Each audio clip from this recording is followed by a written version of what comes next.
Just a few announcements. Keep on your calendars. The Society's fundraiser, our Bluegrass Bourbon and Bocce, on September 11th at Union Mills Homestead.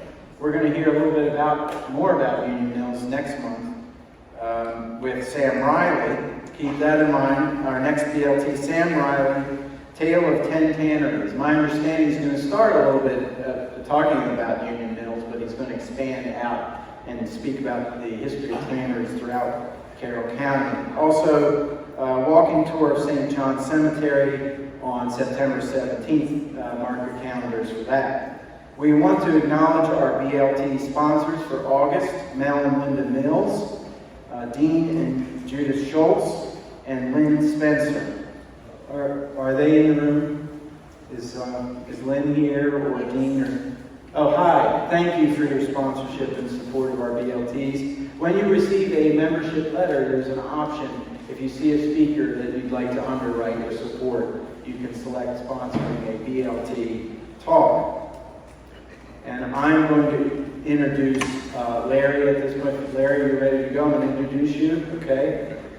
We are thrilled to have Larry Bohn here, who is a board member and has been a tremendous supporter of me since I started at the Historical Society, supporting me every step of the way with words of encouragement.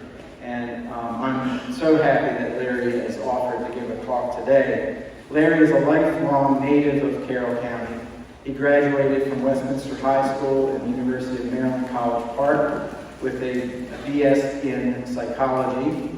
He retired in 2007 after 34 years in the Environmental Health Division of the Frederick County Health Department, the last 10 years as Division Director. He is a 60-year member of the Westminster United Methodist Church, where he is membership secretary and active in their soup kitchen program.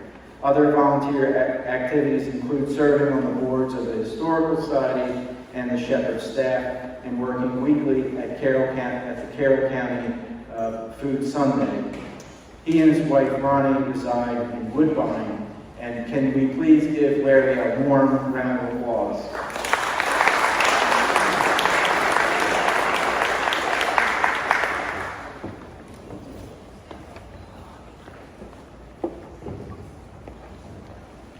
Thank you, Jason, and good afternoon. Driving around and taking the pictures that you will be seeing made me aware of how many Methodist churches dot the landscape of Carroll County. There are Methodist churches in Westminster and Vicksburg, in Hampstead and Manchester, in Tawnytown and Uniontown, New Windsor and Mount Airy, Woodbine, Eldersburg, Sykesville, and other places that are not quite in a town. Most of these churches owe their existence to the efforts of a talented, strong-willed, stubborn Irishman, Robert Strawbridge. Strawbridge was the first preacher of Wesleyan Methodism in America.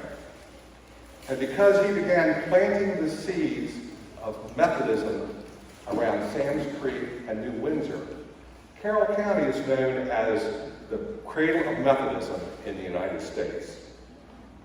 But before we get to Strawbridge, I need to talk about the founder of Methodism, an Anglican priest, John Wesley. At Oxford University in England, John and his brother Charles formed small groups for the purpose of daily Bible reading, regular attendance at communion, fasting, prayer, and self-examination. They laid down such strict rules to govern themselves and their groups that the Oxford student body began referring to them as Methodists. Attending a society meeting which he really did not want to attend, looked on the church at Aldersgate Street in London, John Wesley heard a speaker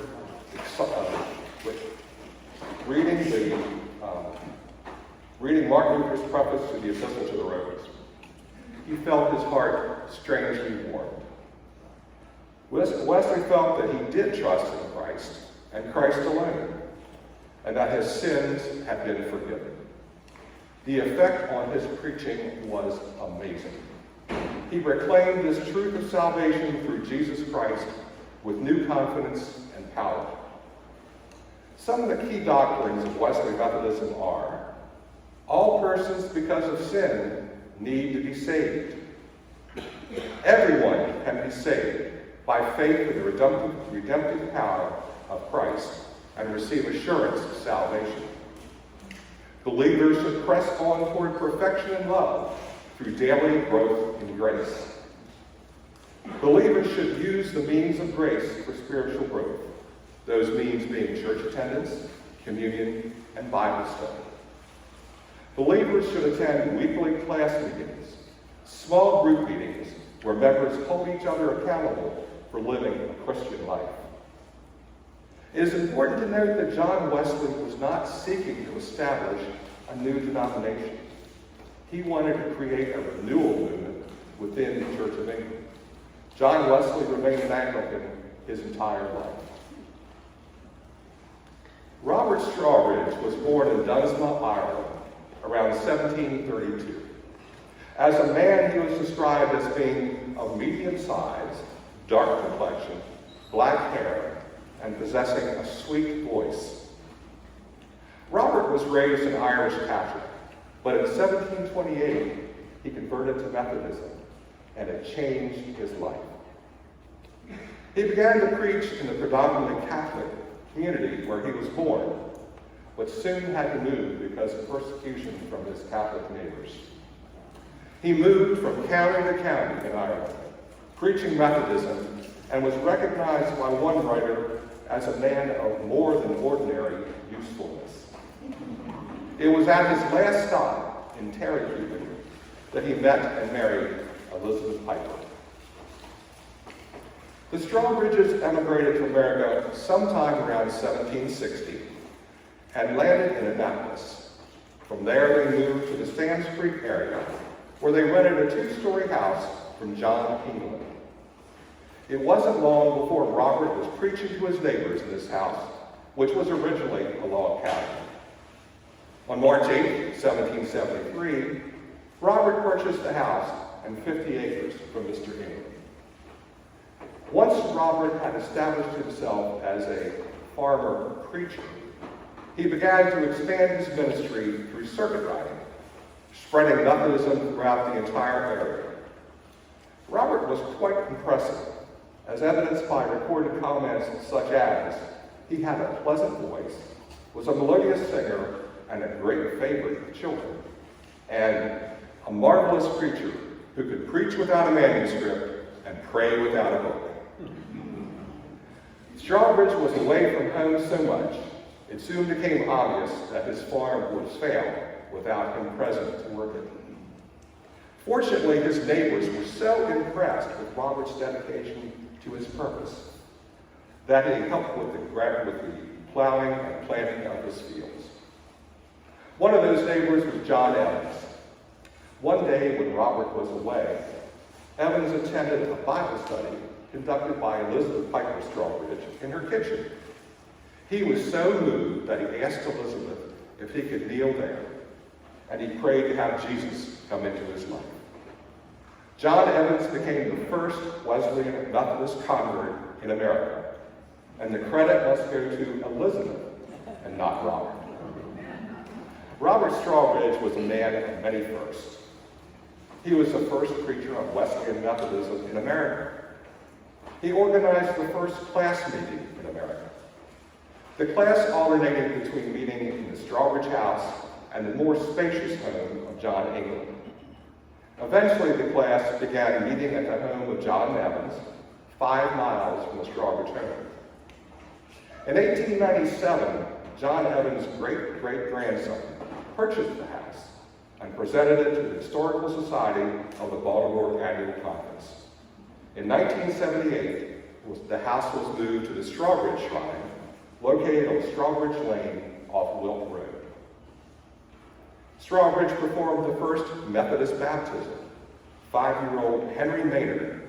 This occurred about 1762 or 1763. He conducted the first Methodist communion service. He converted the first American-born Methodist local preacher, Richard Owens. He converted a black slave, Jacob Toogood, who was to become the first black preacher mentioned in American Methodism. Strawbridge built the first Methodist meeting house in America in 1764. This log structure was located in a meadow off Marston Road. Robert built a pulpit, possibly the oldest in America, and eventually buried 2 infant daughters beneath the pulpit. The pulpit was donated to the Methodist Museum at Lovely Lane Church in Baltimore, where it resides today. The log meeting house was dismantled by a subsequent owner, and many of the logs were carried away by denominational relic hunters. Fortunately, the logs had been measured, and based on that information, a replica of the meeting house was constructed on the grounds of the Strawbridge Shrine. Let's take a look at the development of some of the Methodist churches in Carroll County. And I forgot to mention earlier that there are 38 Methodist churches in this county. The original meeting house gave way to Bethel Chapel, located on Cooper Road. This church is now known as New Hope United Methodist. Robert organized a second class at the home of Andrew Polson, who was a member of the first class. Polson's house, located about a mile from the Strawbridge farm, was spacious, but it was not always large enough to accommodate the crowds of people who came to hear Robert preach. On those occasions, Robert moved his meetings outside, and he preached beneath a huge tree, which became known as the Strawbridge Oak. The tree was cut down in 1907, but many souvenir gatherers were made from the wood. It is believed that Robert performed baptisms using the water from a spring near the oak. In 1763, Andrew Polson gave a corner of his property for the founding of a Methodist church. The log church, constructed by members of the second class, became known as Polson's Chapel. A second chapel was built on the site in 1783. And when the chapel was rebuilt of stone in 1800, it became known as Stone Chapel. Stone Chapel is the oldest congregation founded by Strawbridge. It was at a class meeting in Eldersburg, possibly organized by Strawbridge, that the original founders of Wesley Freedom came to know Jesus Christ. The class initially met in Holy Trinity Episcopal Church, but as the movement grew, a permanent place of worship needed to be established. At a quarterly conference of the newly established Methodist Episcopal Church, Wesley Chapel was born. The first meeting house was a log structure located near the present Eldersburg Elementary School. It was later replaced in 1822 by Wesley Methodist Episcopal Chapel. It is believed that Wesley Chapel is the oldest Methodist church in Carroll County. The chapel is now part of Wesley Freedom United Methodist Church. In Westminster, the Union Meeting House, located at Westminster Cemetery, served as a non-denominational place of worship. In 1812, a group of men and women met there and founded Westminster Methodist Church. There is no record that Robert Strawbridge stopped there, but Francis Asbury preached there in 1772. Robert Strawbridge did not confine his efforts to Carroll County. He traveled throughout Maryland, Virginia, Delaware, and Pennsylvania, all on horseback. He held a strong belief in the ministry of laity, and wherever he went, he raised up other lay preachers.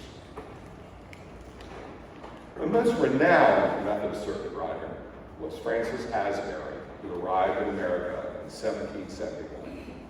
Eventually, Francis Asbury would travel 130,000 miles on horseback and preached over 10,000 sermons.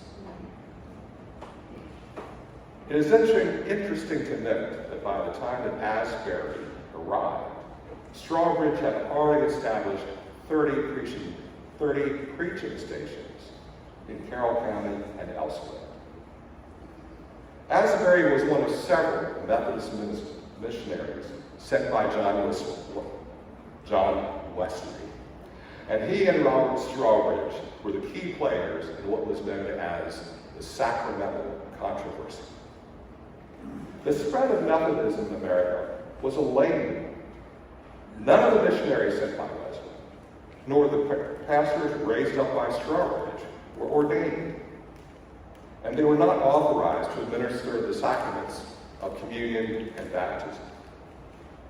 As Wesley saw Methodism as a renewal movement in the Anglican Church and not a denomination, Methodist converts were expected to receive the sacraments from ordained clergy in the already established churches in America. You can imagine what a problem was created. An established church may have been too far distant for people to attend regularly, or they may have prohibited these Methodist converts from receiving the sacraments in their church.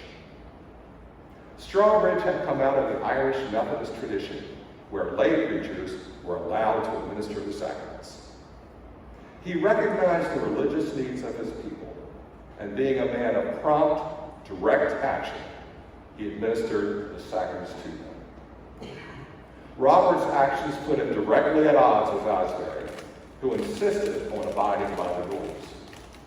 Strawbridge was just as insistent on performing baptisms and conducting communion services.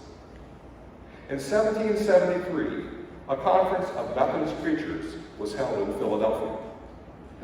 One of the rules adopted stated that every preacher who acts in connection with Mr. Wesley and the brethren who labor in America is strictly to avoid administering the ordinances of baptism and the Lord's Supper, except Robert Strawbridge, and he under the particular direction of the assistant being Wesley's personal representative in America. Strawbridge was not present at that conference, and Asbury was given the unenviable task of explaining to him and his people this new rule. Robert was inflexible. He would not abide by the rule, and he continued as he always had. Asbury could not understand why Robert continued to administer the sacraments when it threatened the unity of the Methodist movement. These were two highly principled men whose conflicts could not be resolved. Robert continued preaching until 1781, when he was taken ill on one of his preaching rounds and died at the home of John Wheeler in Baltimore County. He was buried on Wheeler's farm. Critical of Strawbridge to the end, Asbury wrote in his journal, "He is now no more. Upon the whole, I am inclined to believe the Lord took him away in judgment, because he was in a way to do hurt to his, God's, cause." 3 years later, in 1784, at the Christmas Day Conference at Lovely Lane in Baltimore, the Methodist Episcopal Church was formed. Francis Asbury was elected the first bishop, and Robert Strawbridge was posthumously awarded the right to perform the sacraments. He had communed and baptized so many that to not do so would put many to one's faith in peril. Methodism continued to grow as a denomination in the post-Revolutionary War years. But in the 1820s, another controversy arose. Some Methodists protested the fact that the church was ruled by the bishop and clergy, and lay people had no say. Their motto was, "A country without a king, a church without a bishop." In 1828, the Methodist Protestants split from the Methodist Episcopal Church. Two examples in Carroll County were Stone Chapel, where the Methodist Protestants left and built Brick Methodist Protestant Church on what became Brick Church Road. The church later became Pipe Creek United Methodist Church and has since closed. In Westminster, the Methodist Episcopals and Methodist Protestants continued to meet together at Union Meeting House, until 1839, when both congregations constructed houses of worship on Main Street, barely a block apart. Both churches were rebuilt in the late 1860s and coexisted as Emmanuel Methodist Protestant Church and Centenary Methodist Episcopal Church. And they existed that way until a few years after the national reuniting of the Methodist Protestants and Methodist Episcopals. In Westminster, they reunited as Westminster Methodist Church, using the Centenary Church location. They did lose a single congregant in the merger. Emmanuel became First Davis Library and now is Lamb Engraving. And the Centenary Church had a major facelift in 1961.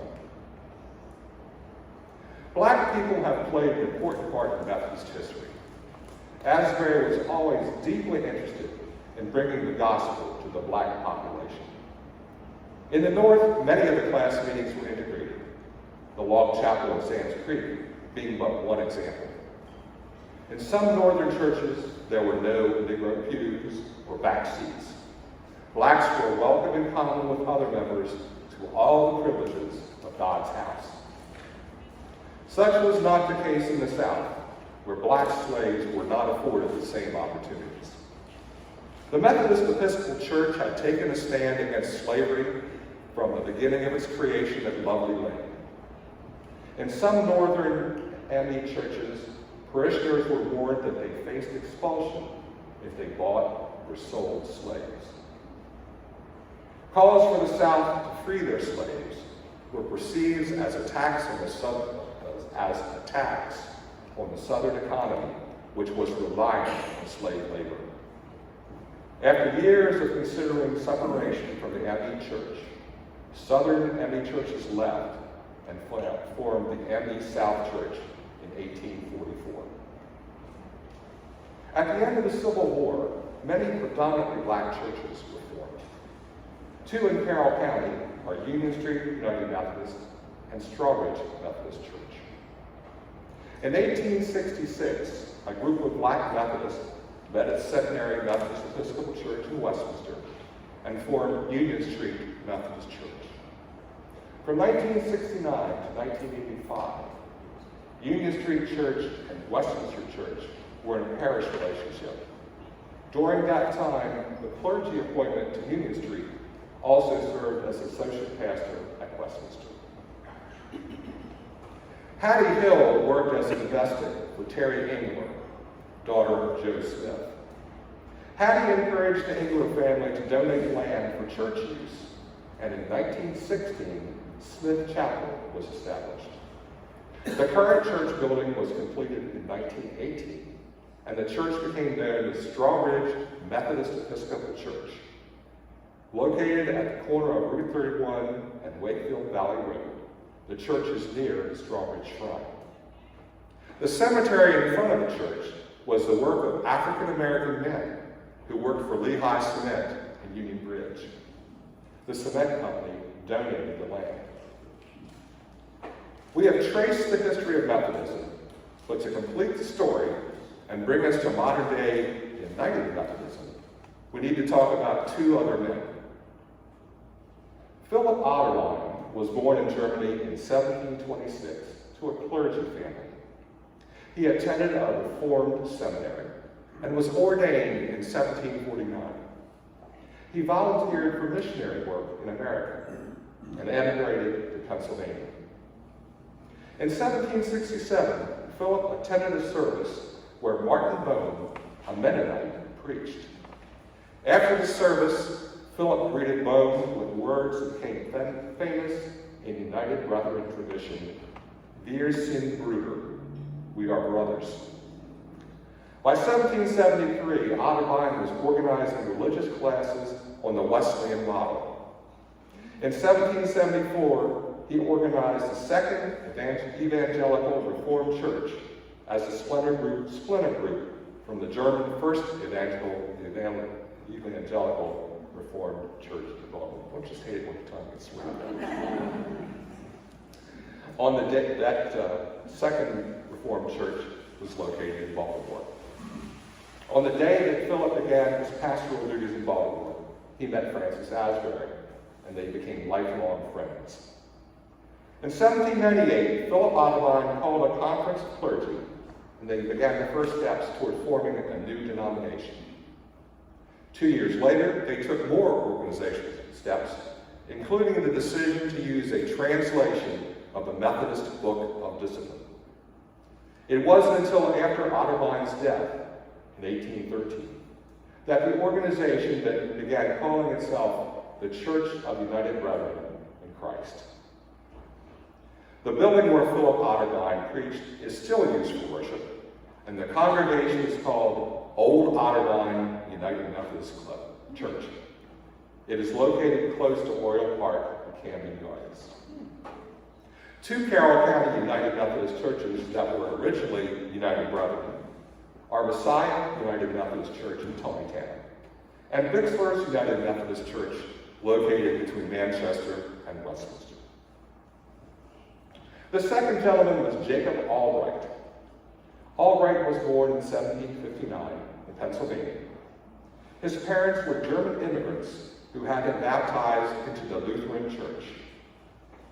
When several children of his died of dysentery, Jacob went through a religious crisis. Lutheranism did not give him comfort. He asked a Dutch Reformed pastor, affiliated with a study group organized by Philip Audubon, to conduct the funeral. Jacob was so moved by the sermon that he continued discussions with a neighbor who was a lay preacher in Audubon's followers. Jacob felt called by God to take the message of Methodism to the German-speaking people. He was licensed by the Methodist Church, but was not permitted to preach in German. So he went out on his own. Allwright was a powerful and moving speaker who converted many to Methodism. Within a few years, he had organized 6 classes. Like John Wesley, Jacob had no intention of forming a new church, but at the insistence of his class leaders, he called a meeting of lay preachers and leaders in 1803. After subsequent meetings, this newly organized, unnamed church held its first annual conference in 1807. Jacob Allwright was elected bishop. The group was known as Allwright's people. But after Jacob's death in 1808, they became the Evangelical Association. In 1946, the Evangelical Association and the United Brethren in Christ merged to form the Evangelical United Brethren Church, or EUB. So to kind of recap the timeline for the creation of the United Methodist Church, 1784, the Methodist Episcopal Church was formed at the Christmas Day Conference, Lovely Lane, Baltimore. 1828, Methodist Protestants split from the Methodist Episcopal Church. 1844, the Methodist Episcopal Church South split from the Methodist Episcopal Church. In 1939, the ME Church, the MP Church, and the ME Church South reunited as the Methodist Church. And in 1968, the Methodist Church united with the Evangelical United Brethren Church to form the United Methodist Church. One last footnote. We return to Robert Strawbridge and Francis Asbury. Francis Asbury died in 1816 and was buried at the home of Georgia Arnold in Spotsylvania, Virginia. In 1854, his body was removed and reinterred in the Bishop's Lot in Mount Olivet Cemetery in Baltimore. Years later, Robert Strawbridge's remains were exhumed and reinterred in the same Bishop's Lot right beside Francis Asbury. How fitting, 2 giants of American Methodism at odds with each other in life, but side by side in death. It's now my pleasure. Thank you.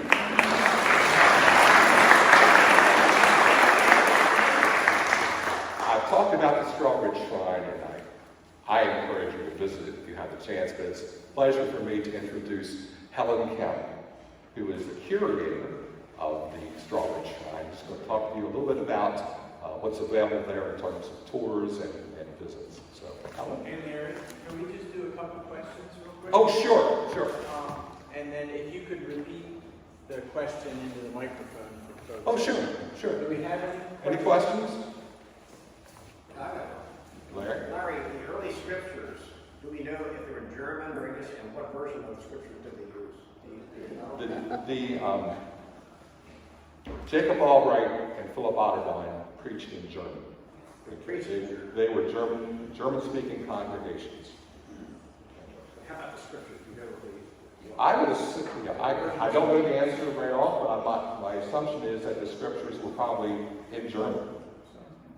I mean, if you're preaching in German, then the Bible you're using most likely would be in German as well. Not so with Wesley's disciples, who were Englishmen to begin with, and were preaching in English.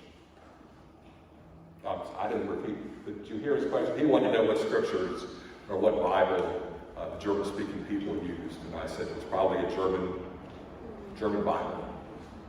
Any other questions? Sue? This is not a question, but a comment. I served a United Methodist church at Pleasant Grove, Baltimore County, along with Malcolm, who preceded me.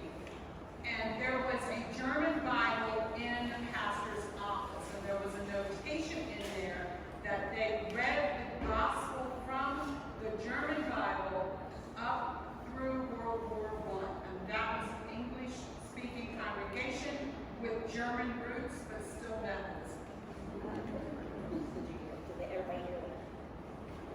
Oh, it wasn't really a question. I need to repeat what Sue said. Okay. We have a question here. Do you have any information about the White Rock United Episcopal Methodist Church? Yes. I looked it up. There, to my knowledge, the White Rock Methodist Episcopal Church is not part of United Methodism per se. They're an independent Methodist church. I didn't mention, but one thing in forget what the year was, but the AME Church, the African Methodist Episcopal Church, was formed by black people, but it is not. The AME is like a totally different denomination than United Methodism. Malcolm. The AME church came about because an enslaved person came into the sanctuary and he was invited to go up to the balcony, and he instead sat down because a prayer was taking place.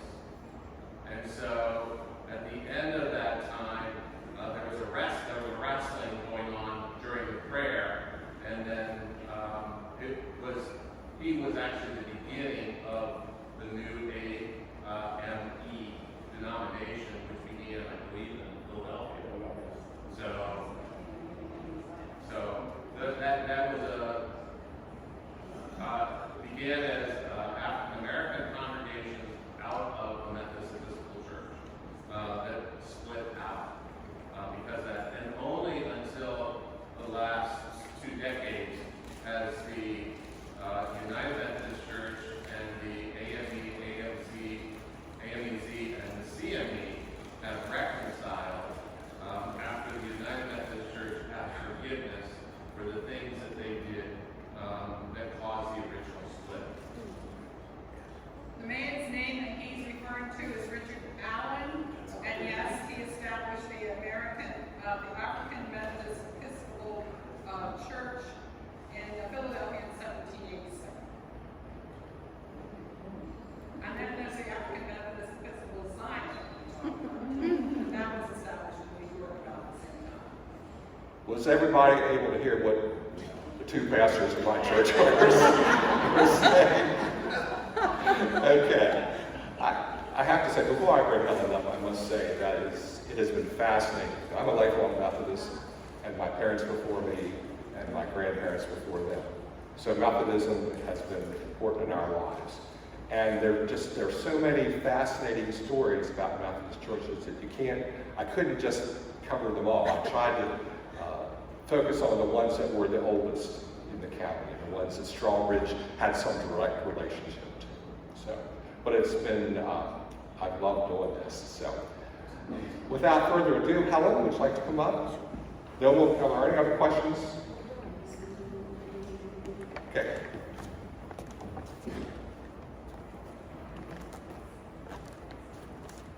Top of the afternoon to you. My name is Helen Kemp, and I am the curator at the Strawbridge Shrine.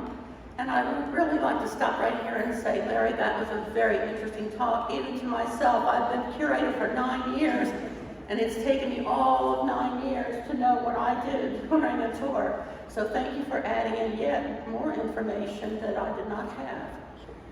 At this time, I would like to ask if there are folks here who are members or participate with us in the Shrine's ministry. Would you stand? Please stand. Susie, stand up. Stand up. Malcolm, stand up. Okay, standing up. Okay. Louis, we are really, you have to know, I don't stand up here in front of you by myself. There are a host of folks who help me to do what I do. And one of those folks who isn't with us today is John Strawbridge. And I have the privilege of serving with him. John is the 7th generation from Robert and Elizabeth Strawbridge. And we have a picture of Robert Strawbridge in the Shrine Visitor Center because that's the only image we have of him. And this man who accomplished so much, we don't even have a signature of him or Elizabeth. It's what he wrote into people's lives and on their hearts. But when I got to know John, I got to know pretty quickly that that line was very strong because John is himself very active and reminds me a lot of what Robert Strawbridge was like. In Mr. Bohn's presentation today, you saw 3 buildings on there. The Strawbridge House, which contains, by the way, it's not an ordinary white-looking house, but FedEx thinks so. They think I live there. I actually live in a separate residence at the Shrine. But the house contains the cabin, the logs, some of the logs from the cabin that the Strawbridge family resided in. And oh, by the way, we have glass in the windows, which they were not privileged to have in their buildings at their time. And we also have fully furnished buildings. So if you come to take our tour, you will see it as they saw it. It has been the culmination of many years of bringing all this together. And the Shrine has been an official landmark of the United Methodist Church since 1940. And it's taken all their time, too, to put it together.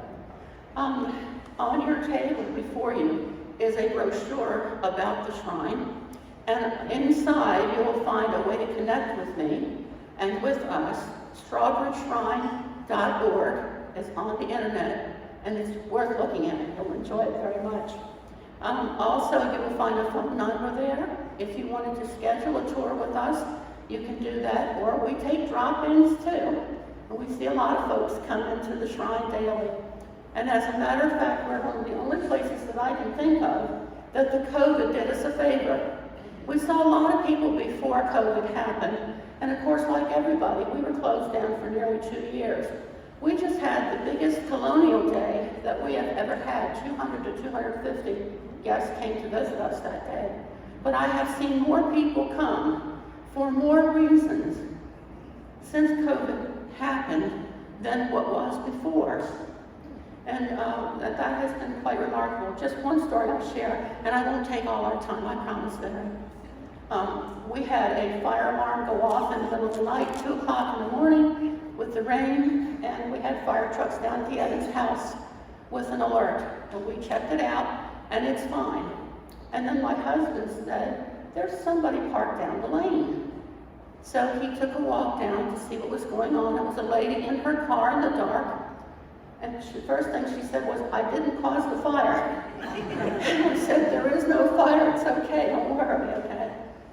But this lady was dressed in her pajamas, and she was sitting there 2 in the morning. And my husband asked, why have you come? And she said, my father is dying, and I needed a place to get away with God. And when we think of the shrine, don't forgive us, because we don't forgive ourselves. We don't treat it as a museum. We treat it as a living history, because we're talking about people who were living, who lived there, who gave their lives to God, and the difference that they made. And by the way, we still have folks coming to see that same purpose. So I encourage you to come and take a tour at the shrine. It takes about an hour and a half to 2 hours. If you have trouble walking, we have ways of working around that, okay?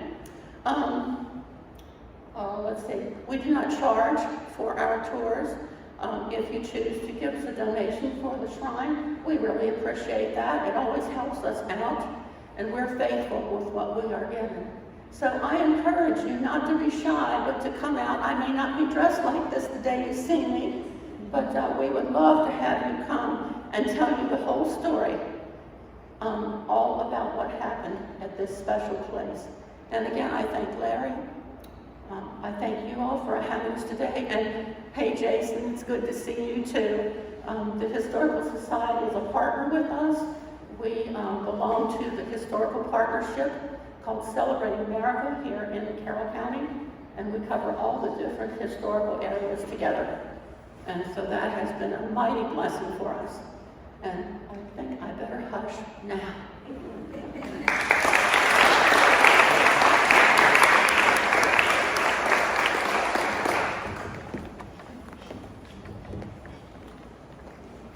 Larry, you'll be around for a few moments if folks have questions Oh, for you yes. here on the floor? Yes. Okay, thank you.